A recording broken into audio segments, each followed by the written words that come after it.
In our last video, we took you on a road trip across Vancouver Island.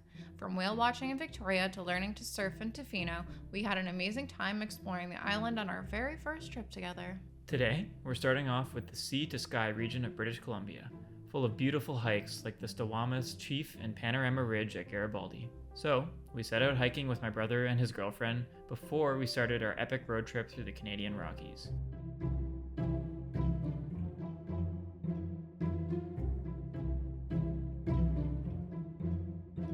I was really nervous since I'm basically a beginner hiker attempting these intense hikes with people who are very good at hiking.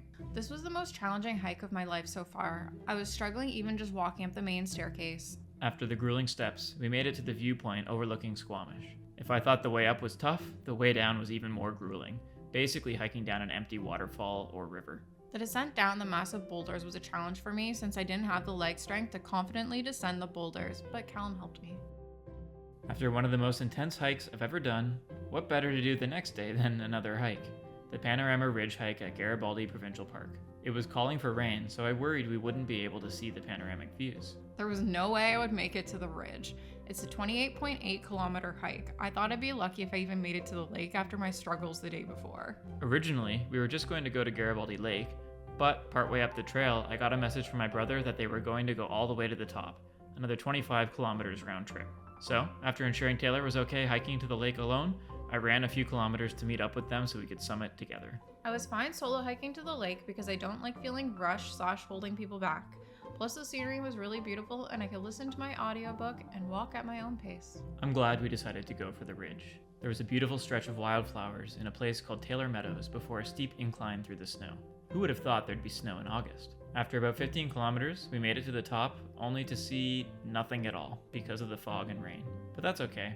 Hiking mountains is about the journey, not the destination, though I would love to go back one day to see the views. After arriving to the lake, it was raining a bit and there were some mosquitoes, and I also wasn't tired, so I decided to just continue on the path towards the ridge. There was no cell phone service, so I really hoped I would run into Callum on his way down. As I was walking back down through Taylor Meadows, I was a bit sad that Taylor didn't get to see the beautiful wildflowers, since I knew how much she loved plants and the meadows shared her name.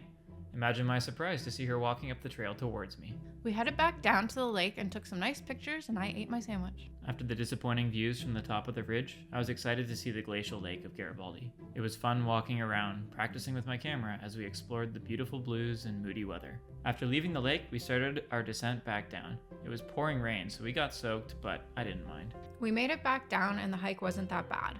I just had a couple of blisters, but the descent was much better than the Chief. I'm proud of myself for attempting this hike despite my concerns. Next, we headed to the Okanagan region and spent a few days with my brother's girlfriend's family, golfing, boating, and of course, taking time lapses of the stars. After a few days at the cabin, we went to Vernon to pick up our camper van, Van Go. I was pumped to experience van life for the first time. Callum drove us to a couple of wineries nearby since the Okanagan Valley is known for its wine. For dinner, we went to Overworks, Peak Cellars, and Garden Bistro. We each ordered a wine plate and I had one of the best pizzas of my life. After dinner, we picked up groceries and supplies and started driving towards Kootenay National Park. This would take us a few days, so we needed to find somewhere to sleep the first night. After driving down a scenic logging road and seeing a bear, Taylor found a place we could park for the night called Cherryville RV Park, which had surprisingly clear views of the stars. The next day was a long driving day, 6.5 hours. So I figured why not make it even longer and take an extra day for the scenic route towards Kootenay National Park, passing Needles, taking a car ferry, and just enjoying the journey.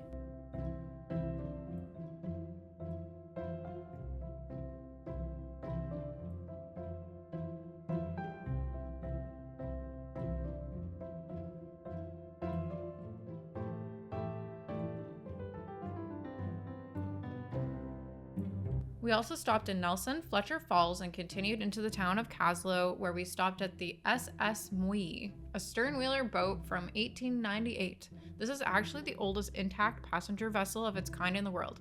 Pretty neat. We were pushing it for timing, and we needed to catch the last ferry at Upper Arrow Lake. Otherwise, I wasn't sure where we would be sleeping. Thankfully, right across from the ferry was Arrow Lakes Provincial Park. This ended up being one of my favorite nights. Even though we were tired, I wanted to keep testing out my camera and take some astro shots. We walked down to the lake and noticed it was quite colorful by the mountains, almost like the Aurora Borealis. Turns out this was actually called airglow. Airglow is when atoms in the Earth's atmosphere get energized during the day from the sun's radiation and continue to glow long after the sun sets. It's magical. I took some shots of the Milky Way, set up a time lapse for an hour, and then went to sleep. It took us another 3.5 hours to reach Kootenay National Park, and the drive there was surreal. Our first stop of the day was Revelstoke National Park. We did a quick boardwalk trail amongst the 500-year-old giant cedar trees at Giant Cedars Boardwalk Trail. One of my favorite views of this whole trip was on this day. It's hard to beat that reveal of Mount Donald. Eventually, we made it to Kootenay National Park, and I immediately began surveilling for astro locations. Looking out at the mountains around the campground, it was clear that there had been a forest fire in recent years. The trees were missing their foliage, but you could still see the trunks like spiky hair sticking up from the mountain's head.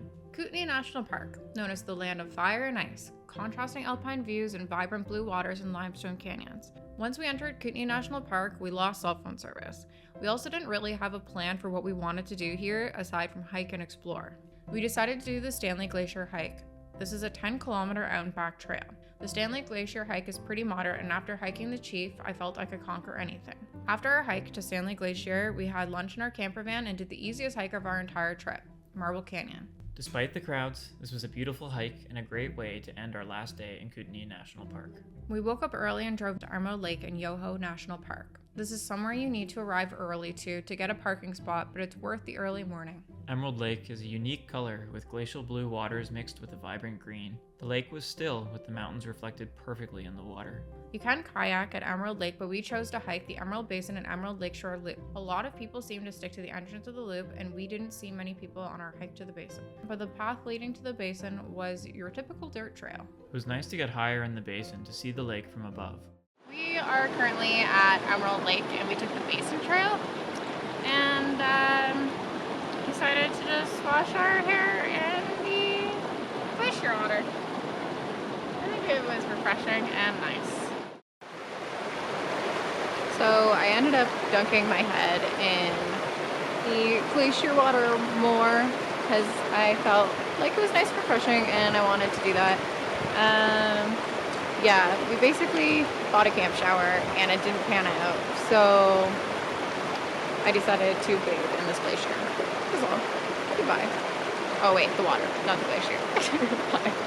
I decided to try and go all the way to the glacier, only to realize it was much further than I thought. After our nice day at Emerald Lake, we headed into Banff National Park, our next campsite. We talked to a woman at an outdoor store, and she mentioned that sometimes she goes to Moraine Lake at around 7 p.m. as it's less busy. I thought, let's try it out. Worst case, we could go the next day after Lake Louise. So we rolled in around 7 p.m. and managed to get a spot. Looking at the lodge, I thought that this would be a great place to stay and take Astro one day. Added to my bucket list. Moraine Lake is now one of my favorite places in the Canadian Rockies. It was nice visiting at sunset. There was a massive rock that everyone seemed to be on when we entered, but we decided to walk around the lake since it was less busy. The lake loop was really nice and serene, with surprisingly few people. But I also wanted to get a vantage shot at the lake, so I headed up the rock. Meanwhile, I decided I wanted to take a leisurely stroll back. I'm glad I went up the rock. The views up here were breathtaking, especially watching the sunset dip behind the mountains, painting the sky with color. After seeing Callum's beautiful photos, I can see why people went up here. I'm sad I didn't get to go up there, but I'm glad he got shots. We hopped into our camper van and headed to our next campsite at Lake Louise Campground. Next, we'll be headed to the iconic Lake Louise, one of the places I was looking forward to the most of this trip. But more on that in our next video. If you'd like to keep up with our story, please consider subscribing, as your support really means a lot to us. Thanks for watching, and we will see you in the next video. Bye for now.